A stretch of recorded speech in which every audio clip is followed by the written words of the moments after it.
ஆசீர்வாதம் பண்ணியிருக்காங்க. தெற்பை கையில இங்க அவங்க கையில பிடிச்சு உங்க தலைமையில வச்சிருக்காங்க. இது எல்லாமே சதா ஒரு தெர்ப்பம் மட்டும்தான். அப்ப முன்னோர்கள் வந்து அவங்க கையில வச்சிருக்காங்க. அப்போ இது எவ்வளவு பெரிய ரகசியம்னு பாத்தீங்களா?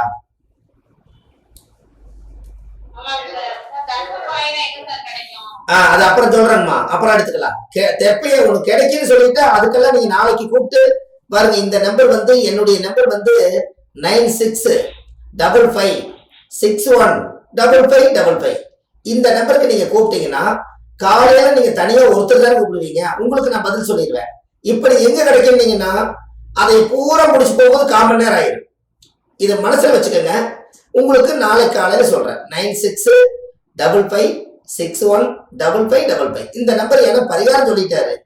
நாளைக்கு அவர் போன் நம்பர் இல்லையே, நம்ம எப்படி போய் பரிகாரம் பண்றது, நமக்கு சில டவுட் எல்லாம் இருக்குதுன்னு அப்படியெல்லாம் கவலை வேண்டாம். இந்த நம்பருக்கு நீங்க கூப்பிட்டா எடுத்து ஒரு 4 வார்த்தை சொன்னா எனக்கு ஒரு புண்ணியம் கிடைக்கும் பாருங்க. சரிங்களாமா? அந்த நம்பர் நீங்க வச்சுக்கோங்க.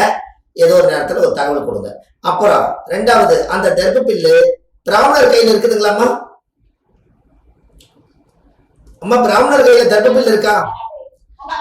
ராமேஸ்வரத்துக்கு திதி கொடுக்க போனாங்கன்னா ஒரு சொம்பும் ஒரு தெர்ப்ப பில்லோட அவர் உட்கார்ந்துருப்பாரு. கரெக்டுங்களா? அப்ப தர்ப்பம் எல்லாருமே வச்சிருக்காங்க. அப்ப அவங்க எல்லாம் வந்து சமஸ்கிருதம், வேதம், பாடசாலை, ரிக்குவேதம், அதர்வேதம் எல்லாத்துக்கும் தர்பை வச்சுதான் முதல் பூஜை பண்ணியிருக்காங்க. இன்னொரு விஷயம் சொல்றேன். நீங்க வீடு கட்டி புண்ணியர்ஜனம் பண்ணும் போது பிராமணர் முதல் வந்தோடனே உங்களுக்கு ஒண்ணு செய்வாரு, ஞாபகம் இருக்கா? தர்ப்ப பில்லாம் தெர்ப்ப பில்லுல இருங்கம்மா. தெர்ப்ப பில்லுல மோதிரம் பவித்திரம் போடுவார். அது பேர் பவித்திரம். முதல் 2 பேர்த்துக்கு கணவன் மனைவி உட்கார வச்சு மாலை போட்டு பவித்திரம் முதல் தெர்ப்ப பில்ல போடுவார். எவ்வளவு பெரிய தீய சக்தி இருந்தாலும் நான் பூஜை பண்றேன், இந்த வீட்டுக்குள்ள வேற தீய சக்தி வரக்கூடாதுன்னு, முதல்ல செய்யறவங்களுக்கு தொந்தரவு வரக்கூடாதுன்னு 2 பவித்திரம் செஞ்சு முதல் தெர்ப்பம் வந்து கையில போட்டுத்தான். அதுக்கப்புறம் நீராஞ்சனம், விநாயகருக்கு வந்து நீராஞ்சனம் சமர்ப்பையாமே, திருநூறு சமர்ப்பையாமே, குங்குமம் சமர்ப்பையாமேன்னு அந்த தர்பிய அந்த மோதிரங்கள்ல போட்டுதான் செய்வாங்க. கரெக்டா?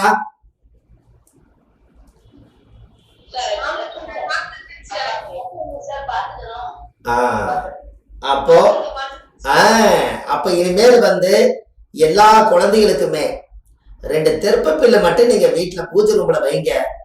அந்த வீட்டுல இருக்கிறவங்க மனநிலை பாதிக்கப்பட்டவங்களுக்கு கூட ஞானம் பிறக்கும். எப்படி?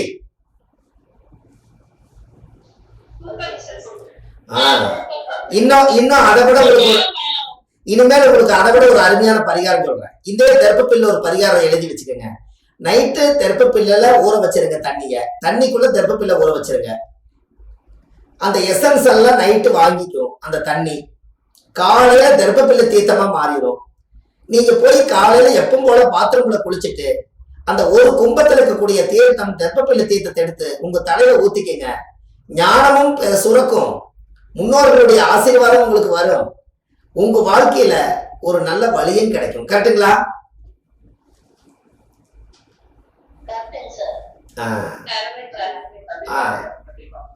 இனிமேல தெர்ப்பைய நீங்க விட மாட்டீங்கன்னு நினைக்கிறேன்.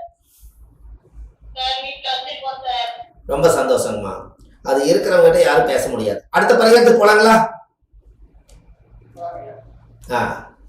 சார், உங்க வீட்டுல தீய சக்தி அதிகமா இருந்தா, உங்களோட வீட்டுல அதிகமான தீய சக்தி இருந்து எங்க வீட்டுல எந்த ஒரு வெளிச்சமும் கிடைக்கல, எங்க வீட்டுல எந்த ஒரு சுபகாரியம் நடக்க மாட்டேங்குது, நானும் கோயிலா போய் எல்லாம் சாமியெல்லாம் கும்பிட்டு பார்த்துட்டேன், என்னன்னே தெரியல, என்ன பாவம் முன்னோர்கள் பண்ணாங்கன்னு தெரியல, என் பிள்ளைகளுக்கெல்லாம் ஒரு நல்ல காரியம் நடக்க மாட்டேங்குது, வெளியில என்னால வந்து பதில் சொல்ல முடியல, இப்படியெல்லாம் ஒவ்வொரு தாய் தந்தைகளுக்கும் ஒரு பெரிய ஒரு மனசு அவங்களுக்குள்ள உள்ள உறுத்தலாவே இருக்கும்.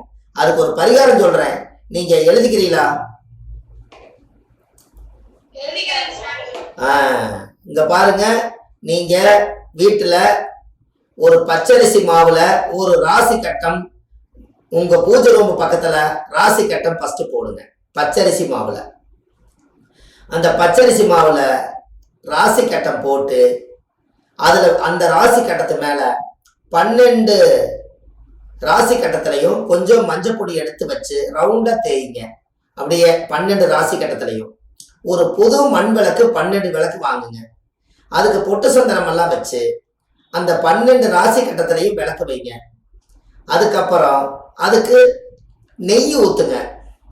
நெய் ஊத்திட்டு அதுல நீங்க என்ன பண்றீங்கன்னா சீரகத்தை நீங்க அதுக்குள்ள போடுங்க. அதுக்கு பேரே சீரக விளக்கு. இருக்கக்கூடியது எல்லாமே சீராயிருமா, வீட்டுல இருக்கக்கூடிய அத்தனை தீய சக்தியும் சீராயிருமா. அதனால அகம்னா வீடு, சீராயிரும்னா அப்ப சீரகம், அப்போ இந்த வீட்டுல இருக்கக்கூடிய தீய சக்தி எல்லாம் போயிருமா. சீரக விளக்கு தீபம் போட்டு 12 முறை வீட்டுல சுத்தி சாமி கும்பிடுங்க. உங்க வாழ்க்கையில உங்க வீட்டுல இருக்கக்கூடிய அத்தனை தோசை நீங்கி சீக்கிரமா கல்யாணம், பேர்காலம், குழந்தை பாக்கியம் எல்லாம் நடக்கும். எப்படி பரிகாரம்?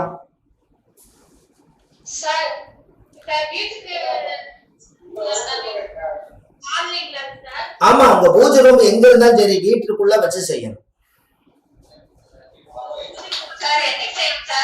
அம்மா இதுக்கு நாளும் கிழமையும் கிடையாதுங்கம்மா. நீங்க எல்லாம் பெண்களா இருக்கிறவங்க வீடு வாசல் சுத்தமா இருந்து நீங்க சுத்தமா இருந்தா ஆரம்பிக்க வேண்டியதான்.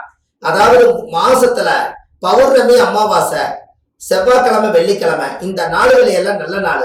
இதுல சீரக விளக்கு நீங்க போட ஆரம்பிச்சிட்டீங்கன்னா உங்க வீட்டுல அன்னையிலிருந்து எல்லாமே சீராடிட்டு போனவங்களும் கூட அகம் தேடி வந்துருவாங்களாம். அது சீரகம். எப்படி?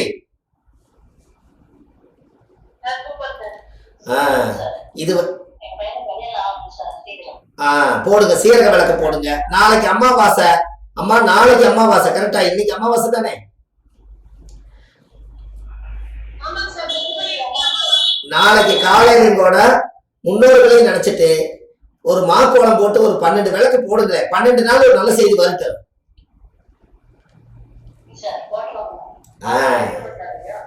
எனக்கு ஐயா நெய் விளக்கு ஏன் போடுறோம்னா, நெய்யை ஏன் போட சொல்றேன்னா சுபம் அப்படின்னு என்னங்க, வீட்டுல சுபம் நிகழ்ச்சி நடக்கணும்னா நெய் வந்து குரு தானே, அதனால நெய்த்தையும் போடுங்க. இங்க நல்லெண்ணெய் கொண்டு வரக்கூடாது. கரெக்டுங்களா? இப்ப போடுறது நீங்க சுப நிகழ்ச்சிக்கு அப்படி போடணும். சீரகம், அது வந்து சீரகம். இப்ப இதுவரைக்கும் சீரக விளக்கு இதுவரை கேள்விப்பட்டிருக்க மாட்டேங்க. கரெக்டுங்களாமா? இப்ப உங்களுக்கு இல்ல 12 நாள் போடுறவங்க வீடு வாசல் சுத்தமா இருந்து உடம்பு சுத்தமா இருந்தா நீங்க போடுங்கம்மா. ஆனா 3 முறையாவது போட்டுருங்க, அதுக்கே நம்மளுக்கு ரிசல்ட் கிடைக்கும்னு சொல்றேன். அப்ப சீரக பரிகாரம் இது ஒரு சிறுதானியம். அந்த காலத்துல முன்னோர்கள் அம்மா அந்த சீரகம்ங்கிறது எதுக்கு கொண்டு வந்தாங்கன்னா, மாசமாய் இருப்பாங்களாம். மாசமாய் இருந்து குழந்தை பிரசவம் பார்க்கும்போது சீரக தண்ணியை கொடுப்பாங்களாம். அப்ப அது என்ன ஆகுன்னா, குழந்தை பிரசவம் ஆகும்போது சீரக தண்ணி ஏன் கொடுக்குறாங்கன்னா, நம்ம உடம்புக்குள்ள ஒரு அகத்துக்குள்ள வந்து ஒரு குழந்தை துடிக்குது, இந்த சீரக தண்ணியை கொடுத்த உடனே குழந்தை பிரசவம் ஆயிருமா. அப்ப அந்த அகமே சரியா இருக்குதுன்னா இந்த முகத்துக்கு ஒரு வாழ்க்கை கிடைக்குமா கிடைக்காதா?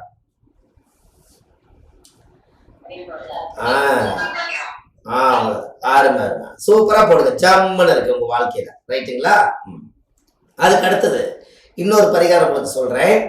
அதாவது உங்களுக்கு காசு பணம் எல்லாமே வீட்டுல தங்கணுமாங்க ஐயா?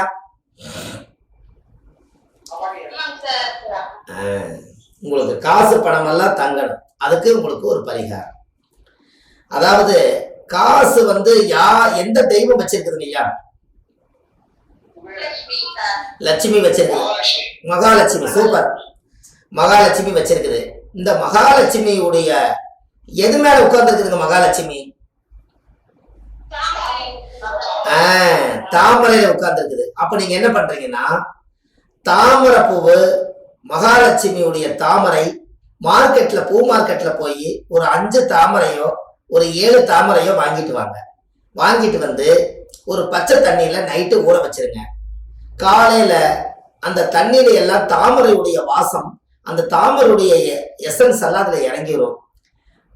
வெள்ளிக்கிழமை அன்னைக்கு இந்த பரிகாரத்தை நீங்க செய்யுங்க. வெள்ளிக்கிழமை எதுக்குன்னா, வெள்ளின்னா சுக்கரை, சுக்கரன்னா பணம். வியாழக்கிழமை நைட்டு ஊற வச்சு வெள்ளிக்கிழமை அன்னைக்கு காலையில நீங்க பாத்ரூம்ல குளிச்சுட்டு இந்த தாமரை தீர்த்தத்தை எடுத்து நீங்க உங்க தலையில ஊத்திட்டீங்கன்னா உங்க உடம்புல மகாலட்சுமி வாசம் வந்துடும். அதுல இருந்து காசும் உங்க வீடு தேடி வந்துடும். எப்படி?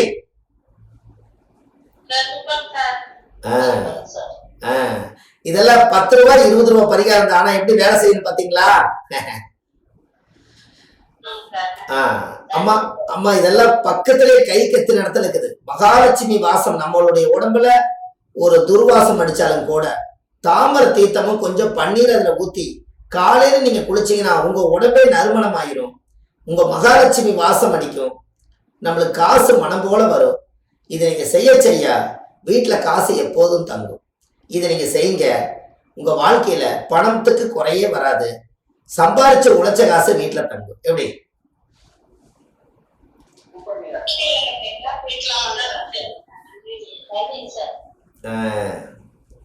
அப்போ இந்த தாமரை தீர்த்தம் ஒரு மனிதருக்கு எவ்வளவு ஒரு நல்ல விஷயத்தை கொடுக்குதுன்னு பாத்தீங்களாங்கம்மா? ரைட். இனிமேல உங்களுடைய வீட்டுல ஒரு தாமரை பூ நீங்க தொழில் செய்யற இடத்துல ஒரு உருளி மாதிரி ஒரு பித்தாளையில உருளின்னு சொல்லுவாங்க அந்த காலத்துல. ஒரு குண்டாவில் பித்தாளையில வைங்க, சில்வர்ல வைக்க கூடாது. பித்தாளை ஒரு உலோகத்துல ஒரு சிறப்பானது. இந்த பித்தாளையோ காப்பர்லையோ கொஞ்சம் தண்ணி வட்டமா ஊத்தி வச்சு ஒரு தாமரைய நல்லா மலர வச்சு அந்த தண்ணிக்குள்ள போட்டுருங்க. காலையிலிருந்து பொழுதா வரைக்கும் அந்த தாமரையோட தண்டுல இருந்து அந்த தண்ணி ஒரு எசன்ஸா மாறிடும். அந்த தாமரை எடுத்து தாமரை பூவுல இருந்து தண்ணி எடுத்து நீங்க தொழில் செய்யற இடத்துல தாமரை தீர்த்தத்தை தொழிங்க. பன்னீர் கொஞ்சம் ஊத்தி தொழிங்க. அந்த இடமும் நறுமணமாகும். அங்கேயே தொழில் செய்யற இடத்துலயே காசு வந்து சேரும். எப்படி பரிகாரம்?